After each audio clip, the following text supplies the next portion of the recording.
Welcome to another episode of Pursuing Wisdom. My name is Robert Davis, and today we're going to look at the parable of the wheat and the tares. Jesus spake a parable, saying, The kingdom of heaven is likened unto a man which soweth good seed in his field.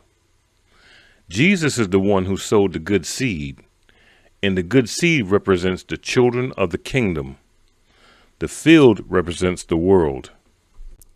The parable goes on to say, while men slept, his enemy came and sowed tares among the wheat, and went his way. But when the blade was sprung up, and brought forth fruit, then appeared the tares also. The tares are the children of the wicked one. The enemy that sowed them is the devil. Even though the field is the world, it would probably be better to think of it as the church and not the whole world. Understand the wicked were here before Jesus planted his kingdom on earth. So it's not plausible to think that evil people were planted on the earth after Christ's first advent. Notice, Jesus did not say the man slept, but he said while men slept. The men would be the children of the kingdom. While believers were sleeping, children of the wicked one infiltrated the church. So the servants of the householder came and said unto him, Sir, didst thou not sow good seed in the field? From whence then are the tares? Then he said unto them, An enemy has done this. Jesus does not explicitly tell us who the servants of the householder are, but we can deduce that they are most likely the leaders of the church and not angels. As Jesus continues the parable, next we see that the servants say unto him, Wilt thou then that we go and gather them up? But he said, Nay, lest while you gather up the tares, ye root up also the wheat with them. Let both grow together until the harvest. And in the time of the harvest I will say to the reapers, Gather ye together first the tares, and bind them in bundles to burn them, but gather the wheat into my barn. The natural reaction of the church leaders was to remove the tares from the wheat.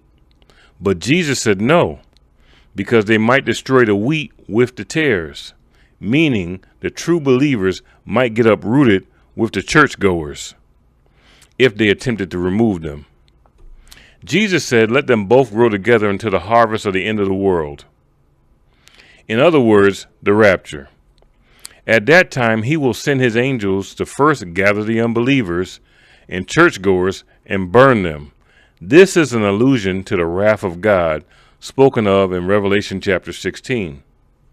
Next, the believers are gathered together and placed in his barn. This refers to heaven, which is a temporary dwelling for the people of God. Our permanent home is the new earth and the new Jerusalem. Jesus ends by saying, Then shall the righteous shine forth as the sun in the kingdom of their Father.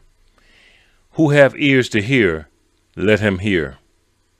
In other words, only after the rapture of the church in the new earth will the victory over evil be evident.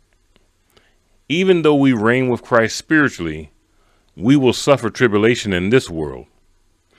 Jesus proclaims we have the victory, but not in this world. This is why the psalmist tells us not to fret ourselves because of him who prospers in his way. But those that wait on the Lord will inherit the earth. This is crucial to keep in mind as we see people who claim they are Christians, but their hearts are full of hate.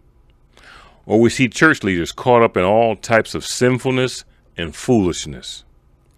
When church services look like entertainment, and flash is more important than substance, don't give up. God is faithful, and he will reward his people.